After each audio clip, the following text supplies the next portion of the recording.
ikuti saja informasinya. Nah, ini teman-teman semua, untuk pendaftaran seleksi sudah ramai sekali ya dari Instagram ataupun media sosial yang lain, bahwasanya nanti bersiap-siap di tanggal 17 September sampai 6 Oktober ya. Untuk CPNS nanti akan ada formasi sebanyak 28.903, P3K nanti akan ada formasi sebanyak 500. Tidak semua honorer bisa mendaftar P3K 2023. Oh, ternyata. Nah, dirilis dari cpn.com teman-teman semua, ini emang dari wilayah lain ya. Nah, pemerintah Provinsi Sulawesi Tenggara ikut membuka lowongan pegawai pemerintah dengan perjanjian kerja atau yang sering kita sebut dengan P3K untuk tahun 2023 ini. Nah, formasi 2023 ini untuk P3K di Pemprov Sultra sebanyak 4.503 kuota ya, terdiri dari 3.000 sekian tenaga guru. Nah, ini juga memang di daerah-daerah lain juga nanti yang diprioritaskan adalah guru dan tenaga kesehatan. Kemudian 602 tenaga kesehatan dan 283 tenaga teknis ya. Untuk tenaga teknis memang untuk tahun 2002 masih ada reformulasi ya. Jadi nanti yang tidak lulus pun akan bisa berubah menjadi lulus ya. Tergantung nanti formasi yang saat itu memang masih ada dan tersisa banyak karena pelamar tidak memenuhi nilai ambang batas ya. Badan Kepegawaian Negara atau BKD ya, Provinsi Sulawesi Tenggara mengingatkan syarat penerimaan calon P3K untuk 2023 salah satunya itu melampirkan SK honorer ya. Nah, ini teman-teman semua.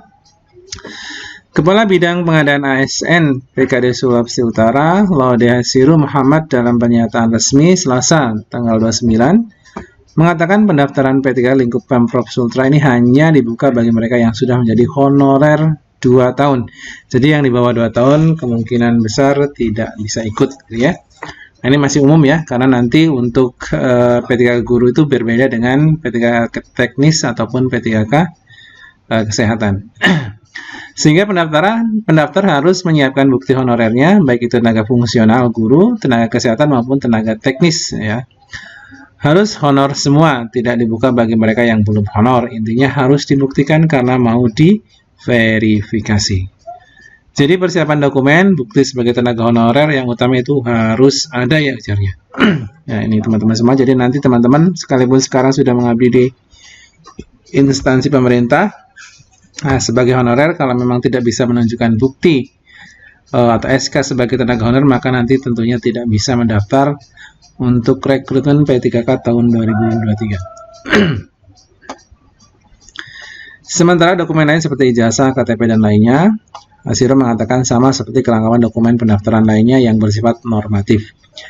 Dia juga menegaskan jika didapati calon pegawai yang memalsukan berkas ijazah maupun SK honorer, nah ya, hati-hati teman-teman semua ya, maka akan langsung diberhentikan.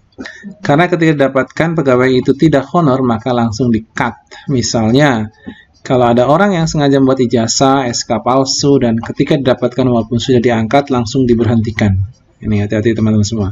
Jadi jangan sampai nanti kita mendaftar dengan memalsukan dokumen-dokumen yang menjadi persyaratan administrasi.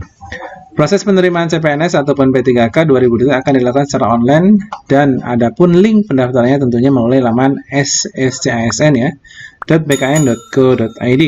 Nah, pendaftaran CPNS 2023 dan P3K dimulai tanggal 17 September sampai dengan 3 Oktober 2023. Seleksi administrasi nanti 17 September sampai dengan 5 Oktober 2023. Adapun pengumuman hasil seleksi administrasi nanti diperkirakan tanggal 10 sampai 13 Oktober. Nah ya teman-teman semua, jadi tidak semua honorer memang tidak bisa ikut untuk calon atau seleksi ya, mengikuti seleksi P3K ataupun CPNS.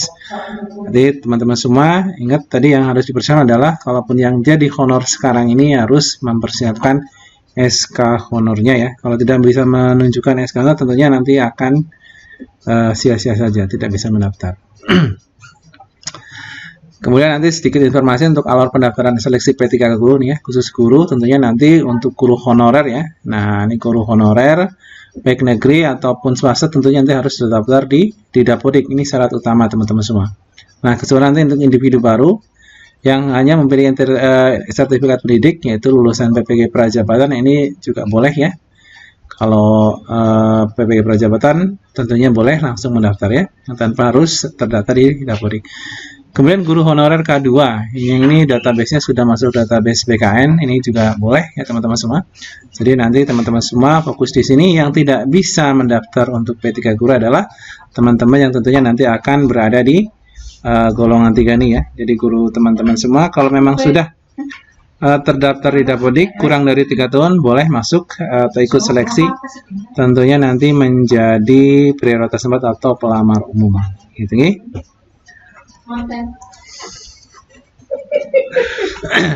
Kemudian informasi untuk dimulainya seperti tadi yang saya sudah bacakan sebentar ya.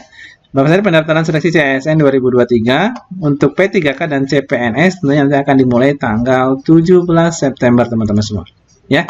Adapun jadwal untuk yang awal ini baik itu pegawai negeri ataupun P3K ini sama teman-teman semua ya. Ini timelinenya sama ya, kecuali nanti ada perubahan tentunya nanti juga akan disampaikan ya. Mulai dari pengumuman untuk P3K dan CPNS ya. Yang pertama ini CPNS. Pengumuman seleksi nanti tanggal 16 sampai 30 September 2023. Untuk P3 pun sama teman-teman, tanggal 16 sampai dengan 30 September. Kemudian pendaftaran seleksi 17 September sampai dengan 6 Oktober 2023 ini juga sama, 17 September sampai dengan 6 Oktober 2023. Ya, sampai dengan penjadwalan kalau PNS itu SKD CPNS.